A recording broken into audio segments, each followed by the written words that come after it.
All right, let's start. Well, again, welcome everybody, and thank you for joining us for NCJW Arizona's program tonight. And the topic is certainly on point, given what we have all been going through these days with the legislature, given the crisis that is facing the schools with a spending cap March 1st.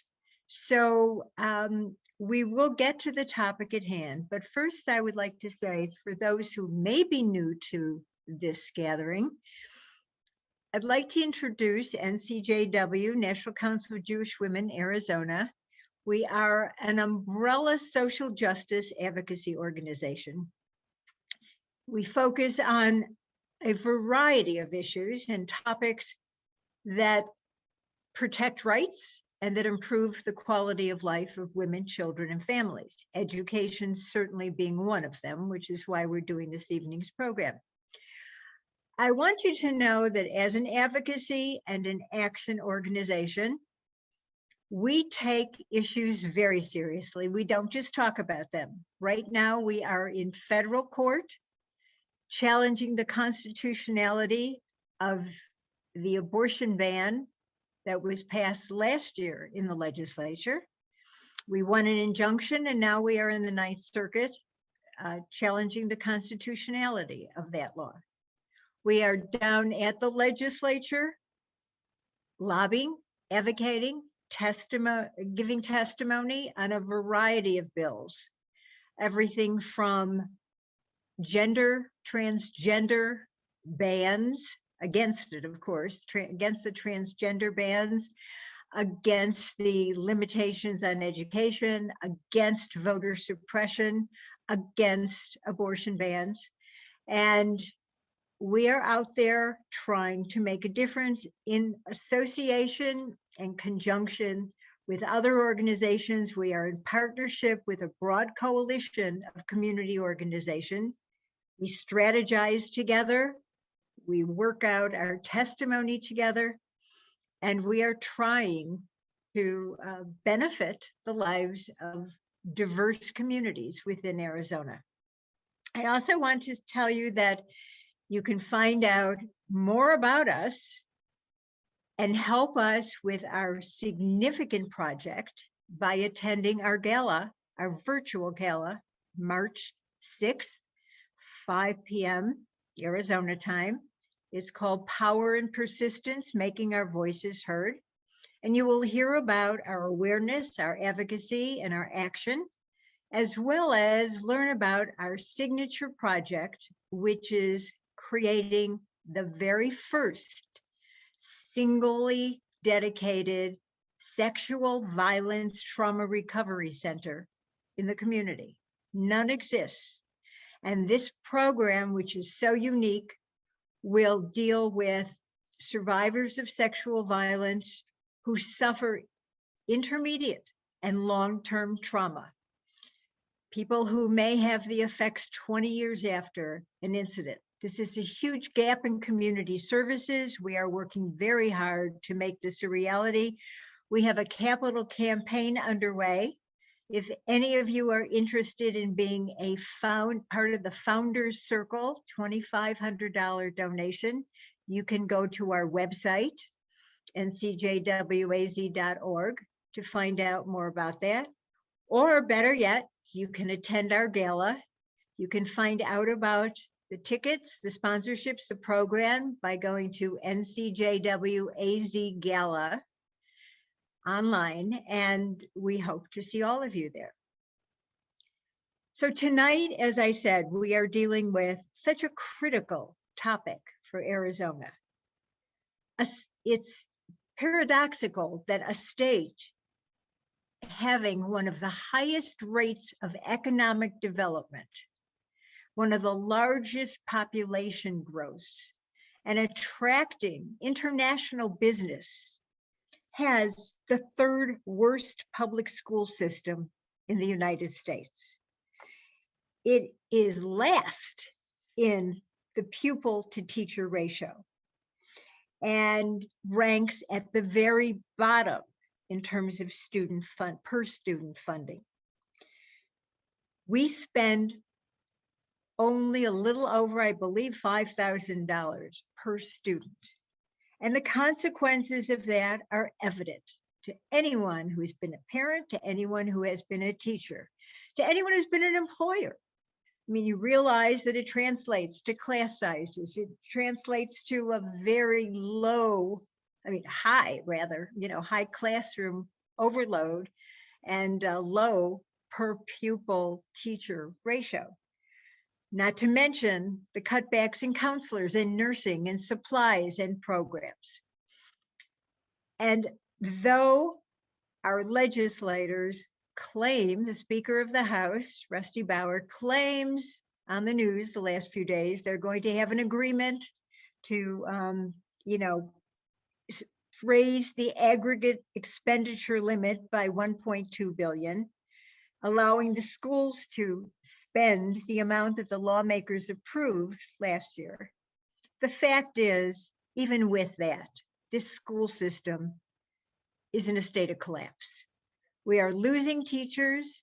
We are at the point where they are so desperately looking for teachers that they're waiving certification. And unfortunately, this is a state that has put greater focus on charter and private schools, because that is the kind of curriculum that can be controlled and is not as intellectually open-minded.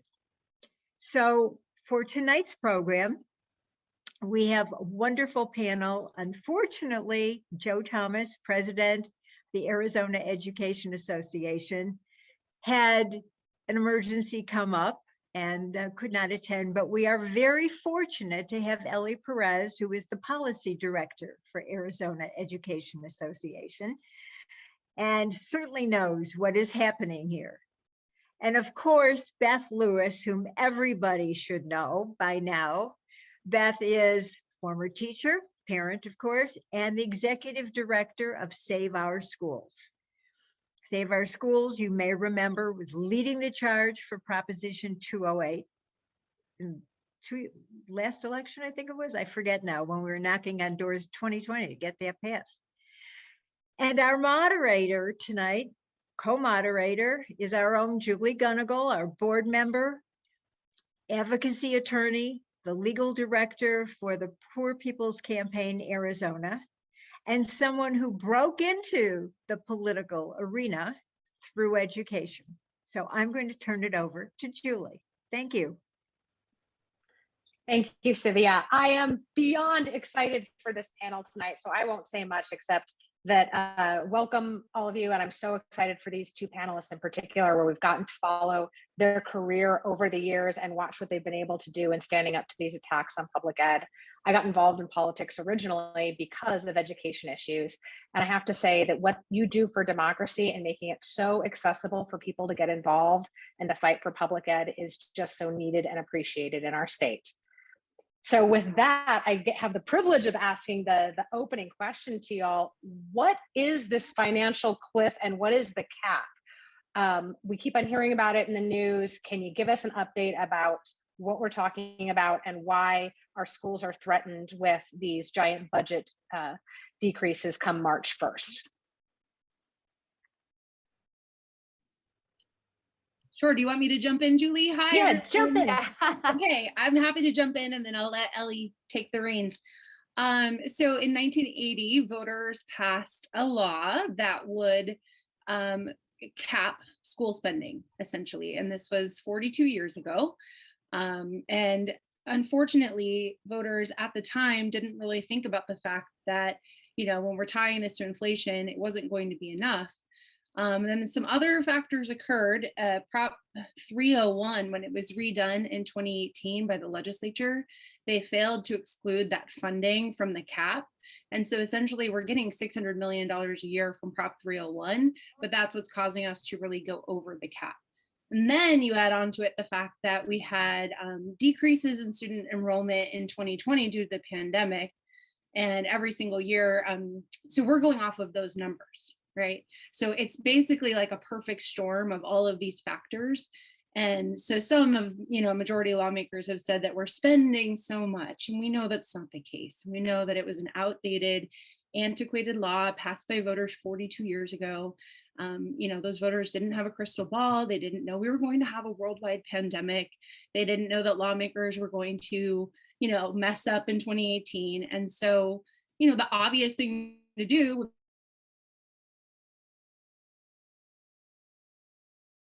are this year, it's $1.2 billion that will be withheld from classrooms. This is money that has already been collected.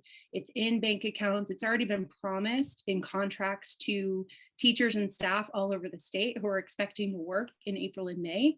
And if the Senate doesn't act on this, then there will be furloughs, there'll be teacher layoffs potentially, and even school closures. Thank you, Beth. And the one thing I'll say, right, Beth put it perfectly, but to me, it's just an antiquated spending cap. As she mentioned, it has a lot to do, where we are right now has a lot to do with where we were last year and the year before, where we saw a dramatic decrease in students going in person to schools, to public schools. And it really messed up our numbers. A big thing to keep in mind, or big item to keep in mind about this, the aggregate expenditure limit, it only applies to public schools. Charter schools are not affected by this. And, a lot of people ask why, and it's a simple fact that we didn't even have charter schools when the voters passed this this proposition, right? When they passed this amendment to the Constitution, we didn't even have these charter schools that are now siphoning money from public schools. And if we don't raise this cap, the only ones that'll benefit are charter schools, but they don't even have the capacity to take the inload of students that would result in school closures. One of the things that we've been hearing, right, is if this doesn't get passed, if it doesn't get raised, picture March of 2020 when the pandemic first hit all over again. Picture parents having to find babysitters. Picture parents having to call out of work to take care of their kids. Picture kids who rely on school lunches and breakfasts not being able to get these services. So picture what happened in March of 2020 happening again. And this time it will happen not because of a global pandemic, but because political games that the majority are quite honestly playing with our students and our educators. Ellie, to follow up on that, I think a lot of people have been following education funding here for a real long time. I mean, they may even know the difference between a Group A weight and a Group B weight funding, what Prop 301 does, what 123 did in rating our land trust. But this aggregate spending limit just kind of sidelined us. How is this just now becoming an issue? And will it be an issue in future years? I mean, is this something that is hypothetically permanent, and every year we're going to be looking at shutting down our schools come March 1st? Yeah, so what the bills that were introduced today or that were introduced yesterday and that were voted on in the House, the bill particularly that's in the House and in the Senate, it will only address the issue for 1 year. That means that next January, we are going to be in the exact same place we are right now. The Arizona Education Association has been pushing to not only fix the problem for this year, but to send this to the voters, send it back out to the voters and have them decide. Voters have overwhelmingly said they don't want vouchers, they want more money in public education, right, by passing propositions like Prop 208. And so, I think for the legislature, it's a scary thing to think that voters might fix this problem, and then they're not going to have a standing to withhold money from schools. And it's important to also remember that the aggregate expenditure limit, right, the AEL, which is a mouthful, has already been lifted twice in the past without any political games. They were bipartisan bills that passed immediately when session was starting. So the first time, I believe, was 2002, and then most recently was 2008. But the reason we're coming up on this limit right now is how Beth mentioned earlier, a lot of factors, and especially that per pupil funding when it comes to enrollment, right? We did see a decrease in enrollment. So they're basing our budgets for this year on last year's enrollment when we didn't have a lot of students in in-person schools and back in public schools. And so that's important to remember, that they're charging you last year, they're giving you last year's money to spend on this year's budget, right? And so again, it's money that's already in their bank accounts, money that has already been allocated. It's sitting there, and the legislature is just sitting on their hands. Well, the Senate now is just sitting on their hands, letting the time tick by.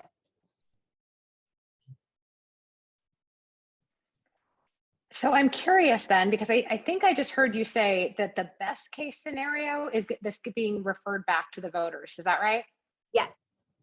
Can we talk a little bit about what that looks like? And in particular, I'd be interested to hear from Beth, because I know that Save Our Schools has become expert in running initiatives and referendum, in particular, thinking of what 305 meant to Arizona voters and stopping expansion.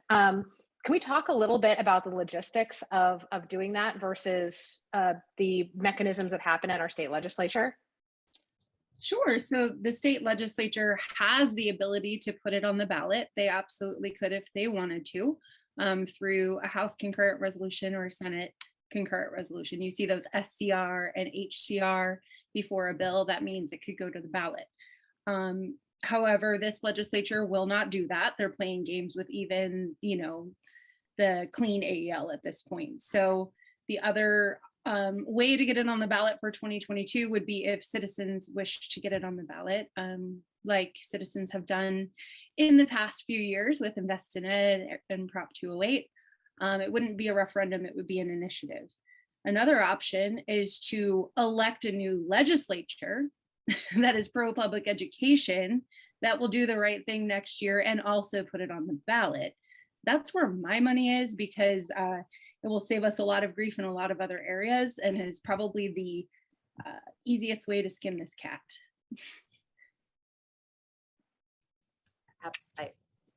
I see Ellie just nodding. Yeah. Yes. Just to piggyback off that, it's not going to matter, and this is a hard pill to swallow for some folks, right? It's not going to matter if we stop these terrible abortion bills this session.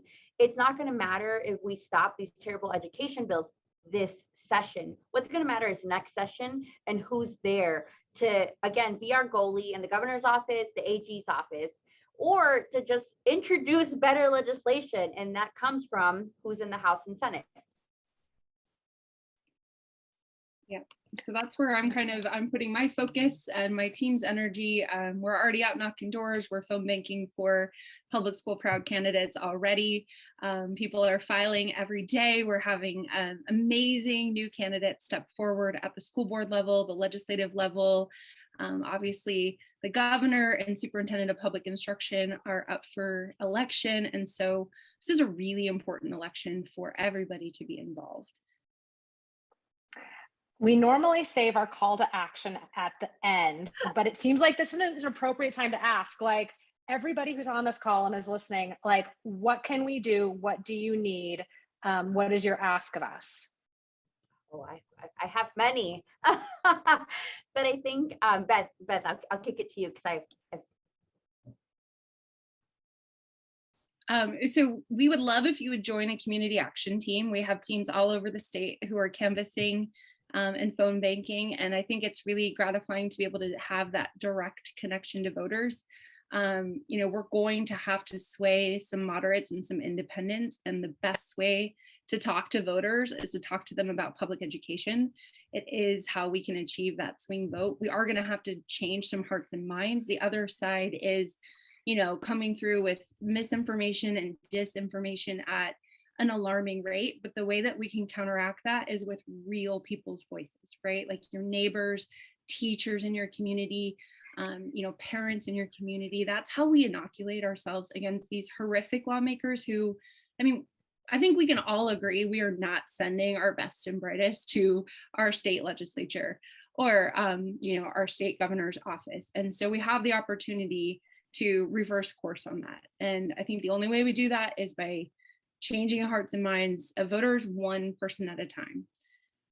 So we're up to the challenge. We've got 6 or 7 competitive districts that we're focusing in, and we would love the help and support. And if canvassing and phone banking are not your thing, completely get it. We have postcard writing opportunities, and donations are always really helpful to fuel all of that work. And I think for us, so there's an education association is the largest education union in the state. We represent certified and classified educators, which basically means we represent teachers in the classroom like Beth, they're paraprofessional assistants, nurses, counselors, but we also represent bus drivers, duty aides, lunch I say lunch ladies because I had a lunch lady. So lunch ladies, lunch gentlemen. So we really represent not just the teacher, but the community that it takes to run a school. So for us, that's really important. A big thing that you can do, an immediate thing that you can do to support the Arizona Education Association is support your local teachers and support your local educators, right? On Monday, President's Day, February 21st, the Arizona Education Association will be down at the Capitol. And it'll be depending on what happens with the AEL this week, right? The message will either be, continue to put pressure on the Senate to pass the AEL, or the conversation, hopefully by the end of the week, it's been passed, right? But the way things are going, it doesn't look like it's going to happen. So for us, it's continuing to pressure. But if you want to join us on Monday, February 21st, at the state capitol to show your support to educators and have conversations with legislators, right? Then they know we're going to be there. They'll be out there. You can talk to them and tell them the importance of why your local public school needs to be fully funded. In regards to the AEL, we might have hit the limit this year, but we are still 48th when it comes to education funding. Like, Arizona does one thing well, and that is defunding public education.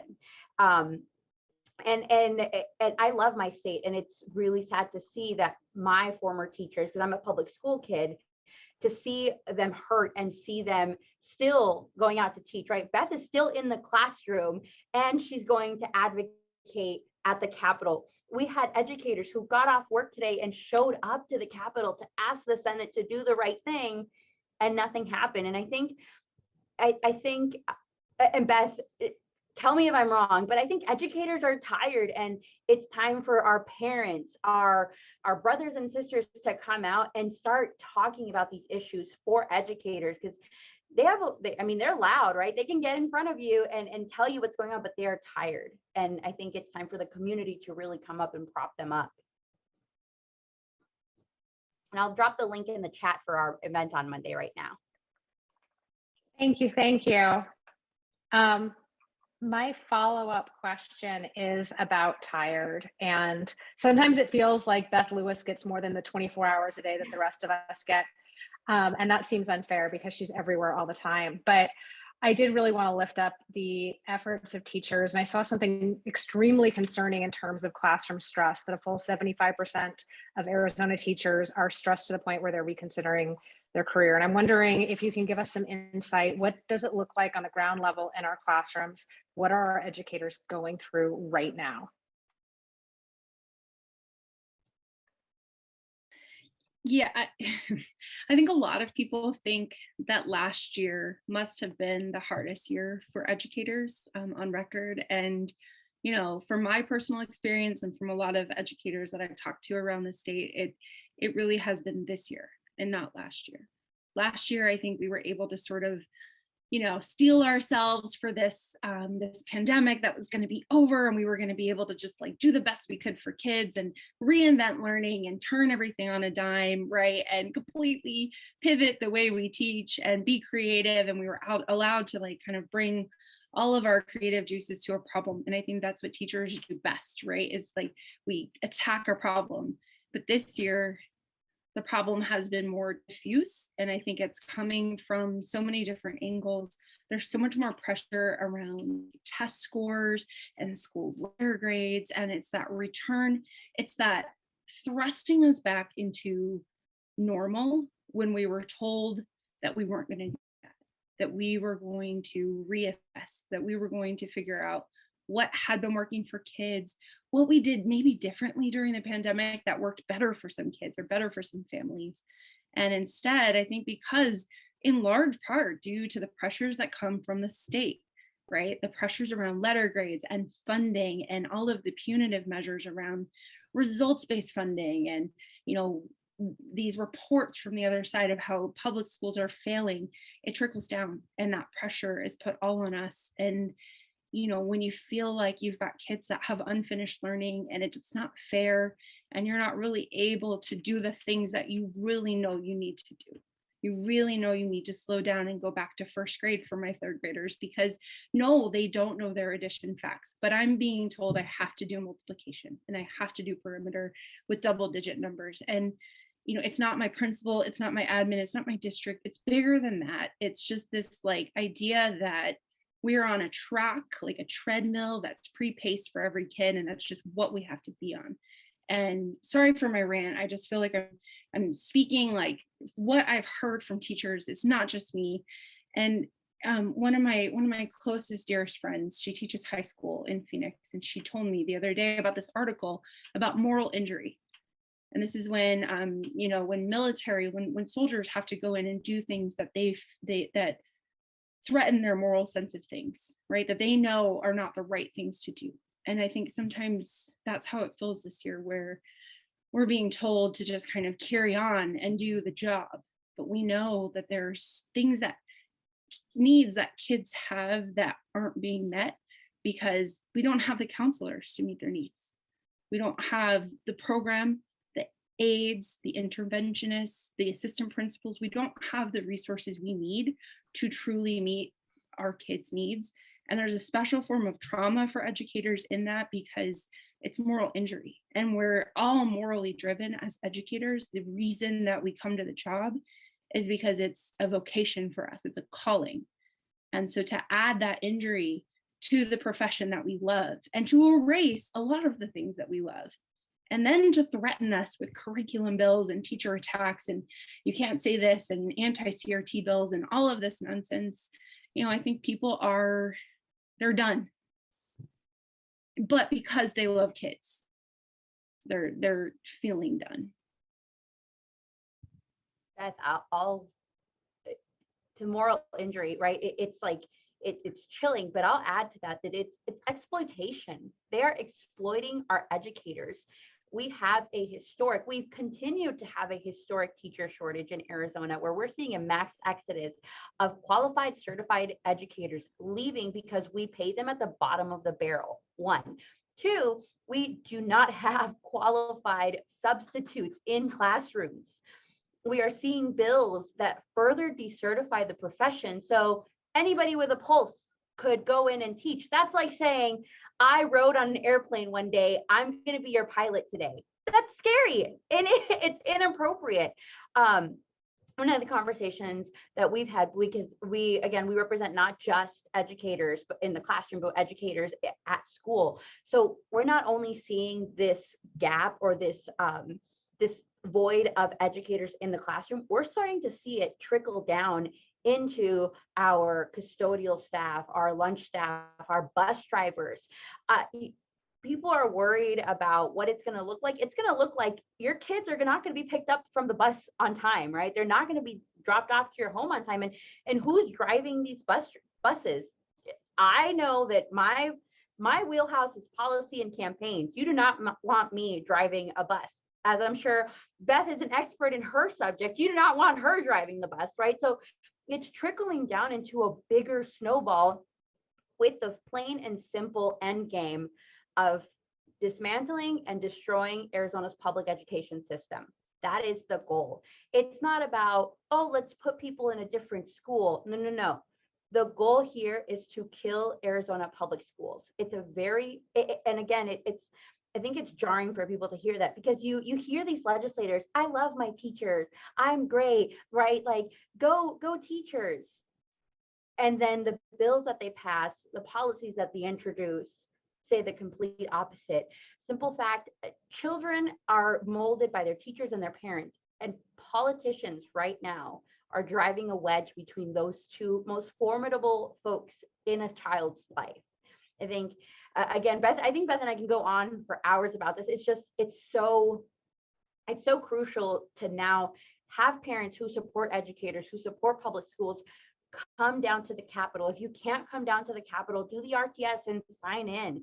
Have someone read your statement. Email their legislators who are supportive of public schools so that they can read your statements on the House floor or in the education committees. But we need everybody. We need everybody more than ever.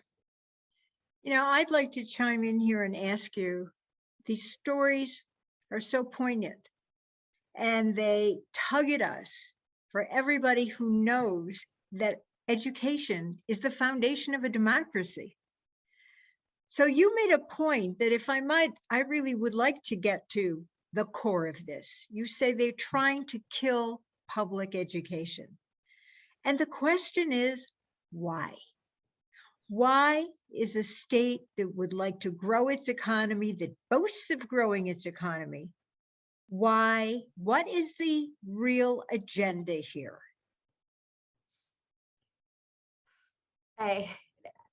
Beth, we can tag team this one. I think it goes back, right? I think when it comes to, I'll take one piece of it. When it comes to charter schools, you see who's in charge of these charter schools, who, profits off of these charter schools, who profits off of these programs that are designed to help DNF schools, be better. These virtual academies. I think it at the end of the day, my heart tells me it goes back to profit. Your students and your children do not matter to this legislature. At the end of the day, their profits do. And it's worth pointing out, for those who may not know, that a former legislator owned a number of charter schools and was leading the movement to defund public education and fund the charter schools and increase, and that's a problem. Beth, you could talk about that. This is a bill that's up again tomorrow, I believe, and increase the voucher program to pay parents who want to pull their kids out of the public schools. Well, and just to be clear, the voucher doesn't actually go to charter schools, so they only go to private schools. So one of the major fears, like if you look at just the transparency and accountability of schools, like public schools are by far the most transparent to parents and to taxpayers, right? Our books are open, we have open meeting laws, we have democratically elected local school boards.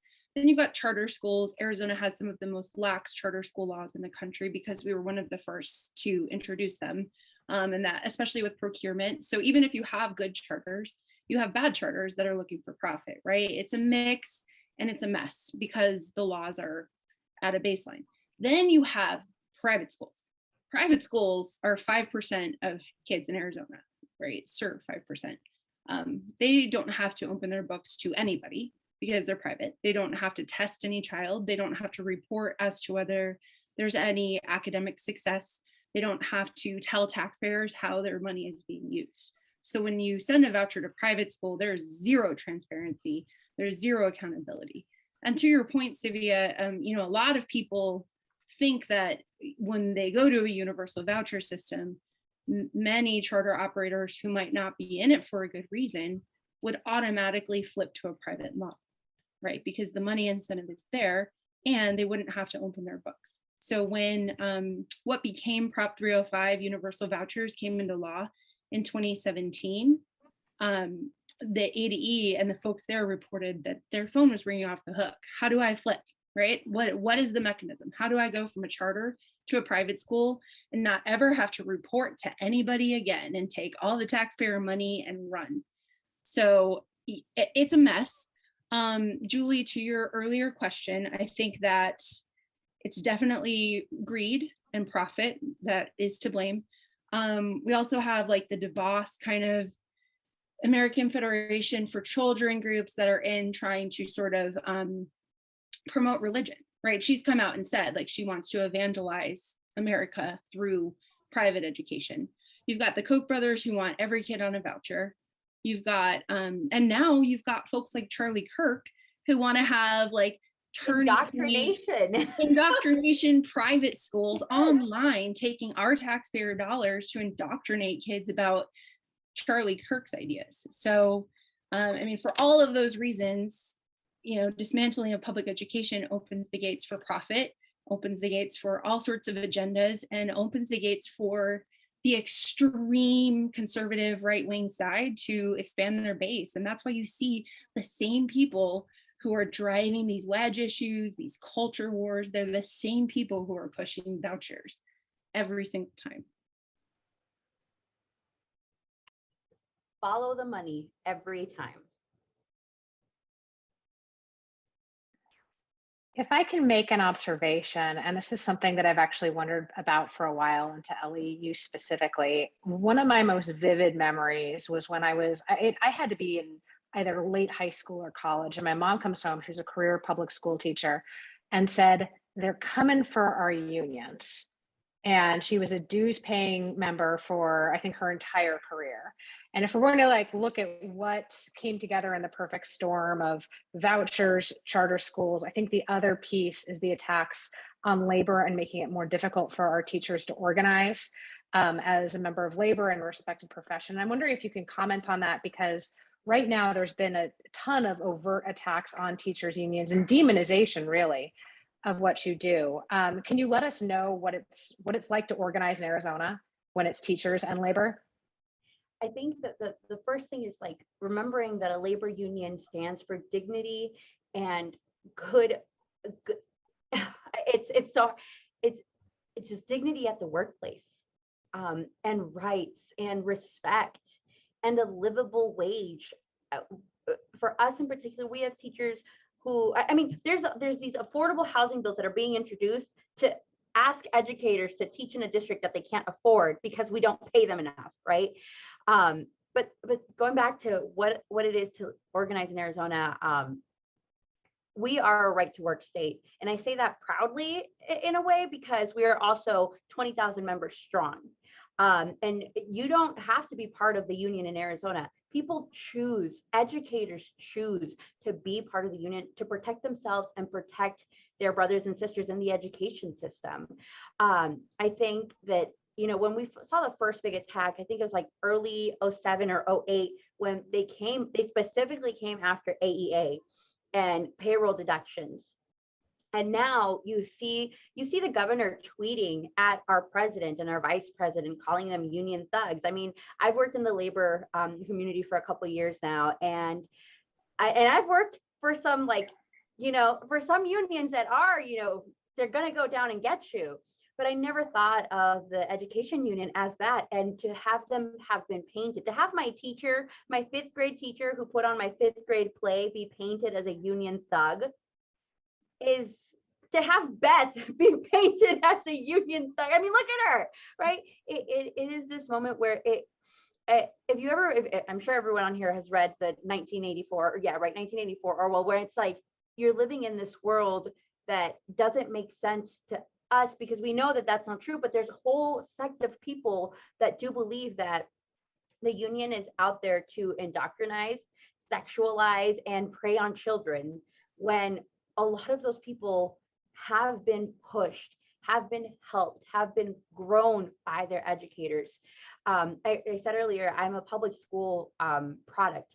I came to this country not knowing a word of English. I was undocumented, and I grew up in Sunny Slope, and I was a single parent. You know, my mom's a single parent, so everything was against me. And the thing that saved me were my public school teachers and my public schools. And so to demonize a whole group of people for banding together to protect their rights is why do we attack teachers unions and not a police union?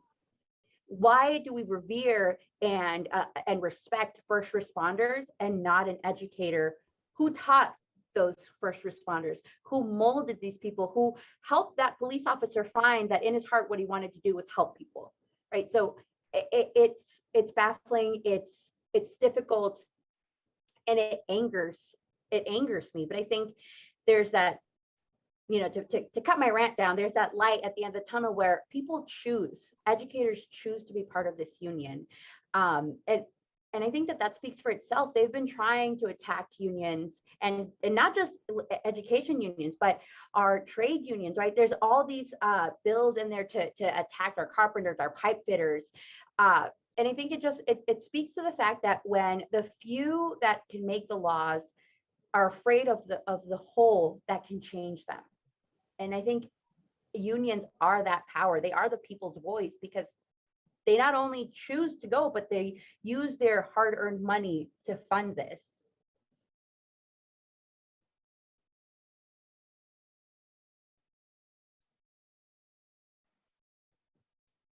So I see we have a hand raised and we have some questions in the chat. I will go to this one first. How does that help business and higher education, as you said, grow Arizona and look at the big picture down the road? And I think the question is, how does our school system help us do that in the state that it's in? It doesn't, right? There was a report that came out by ASU a couple of years ago that talked about, and this report I think was written in like the early 2000s, and it said that by like 2019, we were not going to have enough healthcare workers to take care of an aging population. It is 2020 and that is, or 2022, and that could not be more true. We do not have qualified workforce in any realm, right? Like it does not help. I think that the Republican mindset is less taxes, more business. But what kind of business are you bringing to Arizona? Call centers that are not jobs that will feed a family, or jobs that build communities and build families?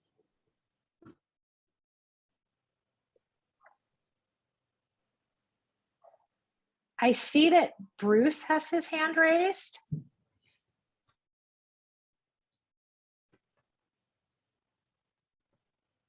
Well, hey there, Bruce. Are we able to unmute him?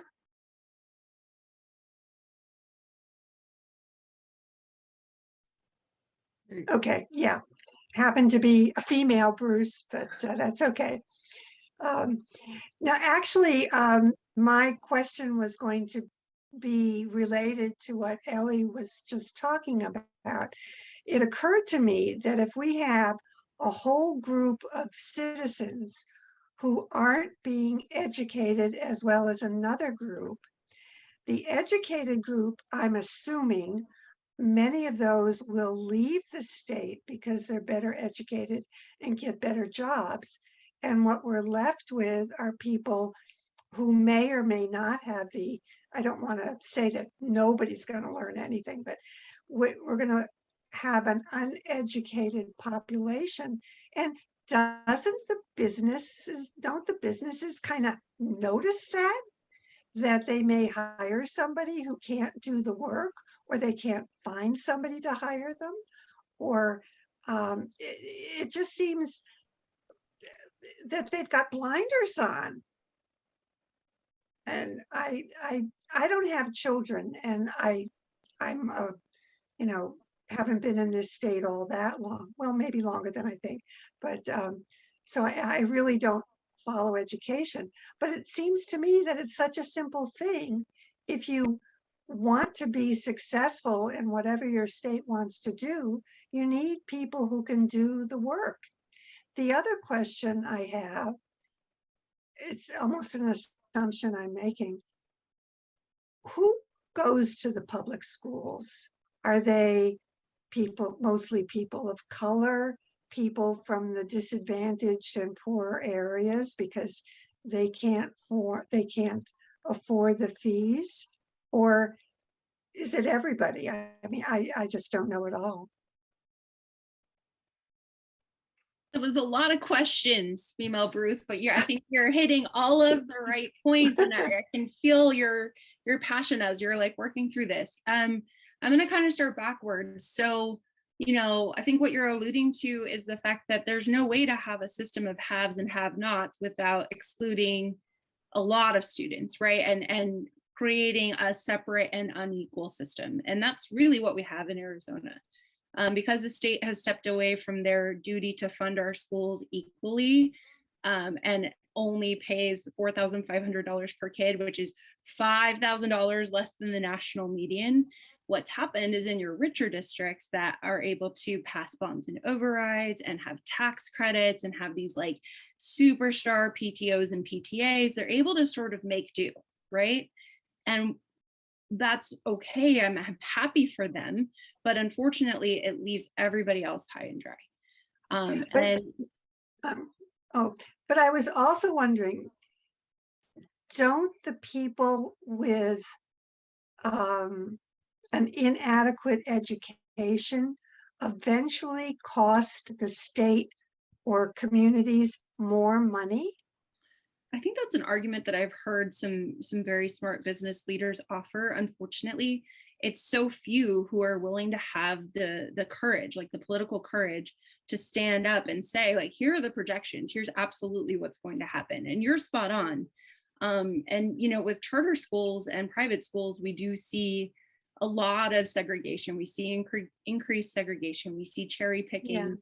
There are some great charter schools that take in everybody, and then there are some that say, we don't have special education services here. We don't have English language services here. That school down the street might be a better fit for you. And so, we see white flight, we see segregation. We know vouchers are rooted in racism. They're rooted in post-Brown versus Board decision, segregation, and white flight. And nothing's really changed about that in, Yeah. 60 years. So yes, I mean, business leaders should be speaking up. Yes, it's absolutely horrendous. We're going to have a two-tier system of haves and have-nots that will lead to, an elite class and a much, much lower class. And to be frank, I don't think that a lot of people in power in Arizona care. I don't think that they care that people of color are going to be in a lower class, and that people with means and people with white skin are somehow going to be in this elite class, because that seems to be the pathway that we're heading on, the way that these school systems are being set up. And in fact, when we all worked so hard to pass Proposition 208, there were some leaders in the business community who went to court and sued to challenge that law, and they won. So, it goes to show you would, to your points that are well made, you would think that the business community would certainly appreciate the advantage of having an educated work pool to draw from. But it's just oxymoron in this state. And unfortunately, they are more concerned about not paying higher taxes, which is the mantra across the country from the corporate world. Yeah. This is my shameless plug to say that the small businesses did care. The small local businesses, Mhm.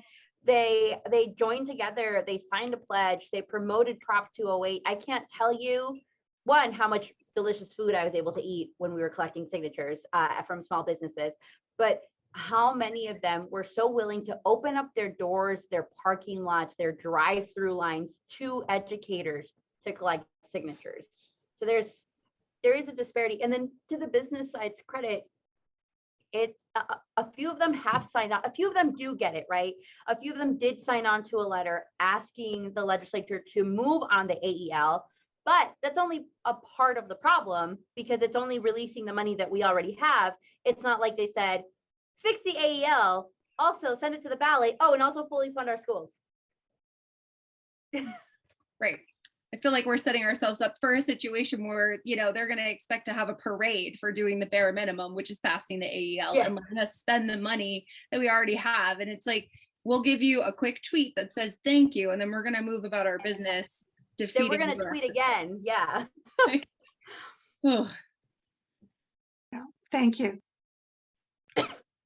Ask a follow-up question. I mean, I'm worried that the question that female Bruce just asked and the nuanced answer that Beth and Ellie just gave about the complicated relationship with schools, segregation, and white supremacy, that even having this conversation will be outlawed in our schools come the end of this legislative session. Can you talk a little bit about the gag orders that are coming down and what those bills look like and where we can be mobilized to fight? So Beth, it's 2112, right? 2112 is moved through the House, going to the Senate. And I come at this in two very different realms, right? One, you're attacking our educators, our folks, my teachers, but you're also attacking me personally. I'm an formerly undocumented Latina with a very turbulent history with the US, right? And so telling little girls that look like me that we cannot talk about what happened to our country, that Arizona was once a part of Mexico, and this is really why it's not a part of Mexico anymore, it's misleading. It's covering up the blemishes and bruises of this country, when as an immigrant, that is what makes this country great. The blemishes, the bruises, and that look at where we are today, and there's so much more that we still need to do to fix.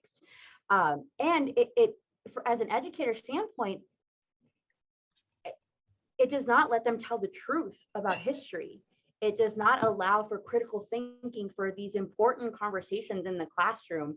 I remember my AP classes, right? My AP history classes, that we had these conversations of what happened when Columbus got here. And it's not just about the history, it's about reading materials that will make a student think, that will prep that student to enter a conversation in the real world, where these conversations are happening every day. So it's difficult, and it's hard. And again, as parents, grandparents, tias, tios, you know, the whole village needs to come out and say, we trust educators. They've been doing this job forever. They know what they're doing. They go to school for this. We trust educators to have age appropriate material for our students. So on top of that bill, there's also, and that was the Udall bill that I can't remember the number, but 2112 is the curriculum bill. So that would force educators to essentially upload every worksheet, every video, every lesson, every article, everything we do within 7 days, unless it relates to race, sex, or gender, and then you have to post it 72 hours prior. I cannot, for somebody who already spends like 3 to 5 hours lesson planning, 3 to 5 hours grading outside of the classroom, that's not within classroom hours, and then asking me to take every Sunday afternoon instead of being with my family for like the few hours I get to spend my time recreating everything I did in the last week under threat of having my license revoked or a lawsuit, that is untenable to me. Like, that is the thing that would make me leave.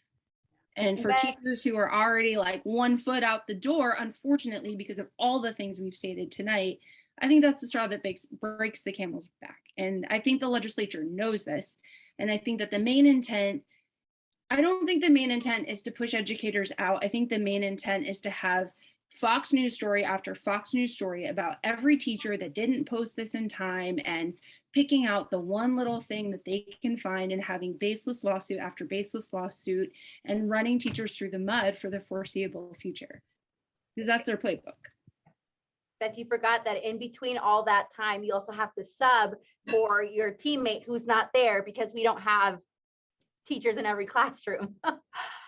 If I could tell you how many times I've subbed this year, I'm just not going to. What's so terrifying, the terrifying thing about that, beyond the undue burden that it places on teachers in terms of time, is who is evaluating your lesson plans, who is censoring, who is determining what should be taught in a classroom. And the idea that there is no critical thinking going on, and that every viewpoint must be balanced. I mean, I know that all these organizations have had the same discussions. You know, does that mean that you do not teach the Civil War? Does that mean you cannot teach the Holocaust? What is the opposite point of view on the Holocaust? The deniers? That's not the opposite point of view. What would the rationale for the Holocaust? That would be the opposite point of view. So at what point? I mean, they are also trying to ban sex education. At the same time, as Ellie pointed out, they're trying to ban abortion. But it's the mind control, the thought control that is so terrifying. And isn't it interesting that the same person who introduced the bill on the Holocaust, right, to teach what it was and what happened during it, is the same person who's also pushing these curriculum bills? And a lot of thought goes into curriculum. Experts, districts, teachers, and parents all agree on what's going to be taught at this district and how, and here are the approved materials, and you pick. And so for people that quite frankly don't know or choose not to know how this happens, to go in and say, well, this is how I want you to do curriculum from now on, it's insulting. It's insulting to the profession, and it's insulting to the hours that teachers like Beth put into planning. And it just tells them, we don't trust you. And that's frankly what it is.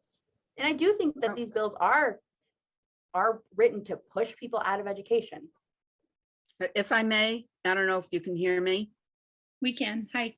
Hi, Ellen. Unfortunately, they have had a tremendous success in the issue of control. First of all, we can go back to the Indian boarding schools where the government decided to destroy a culture, and they were very successful at it, to inflict religion on the students. So there's a long history of this. The most current one, I think, was the fight to keep sex education in a meaningful way out of the schools. And again, they've been very, very successful at that. So they're just encouraged. For a while, I was doing the lobbying for the League of Women Voters and spent a lot of time voting against the bills that would transfer funds from public schools to private schools and charter schools. And I believe I had used the phrase at one point that the public schools in this country had always been the leveler and the grantor of opportunity to everyone in an equal way. And I think it was Shooter from Yuma actually said, oh, we're not interested in that anymore. So this is, I'm not really conspiracy minded, but what this amounts to is a conspiracy. They want to get religion back in. They want to get politics out, except for their own. They want to replicate the success in sex education by getting a lot of other things that they find threatening and objectionable out of the schools. I agree. I couldn't agree more. Sad, but true. The other bit that's sad but true is that we are exactly at that time, and I could not be more grateful for everyone tuning in tonight and to our excellent panelists, and of course to the amazing president of NCJW Arizona, Sivia Tamarkin, who will take us out for the evening. Thank you. Thank you to our panel again, to Ellie Perez, to Beth Lewis, and to my partner and colleague, Julie Gunnigal on the board. Thank you for attending. A reminder, please sign up to attend our gala. We do a lot of work in this community that takes funding, and setting up the First Sexual Violence Trauma Recovery Center is a major, major endeavor. So please go online and sign up, NCJW AZ Gala. Thank you and good night, everybody.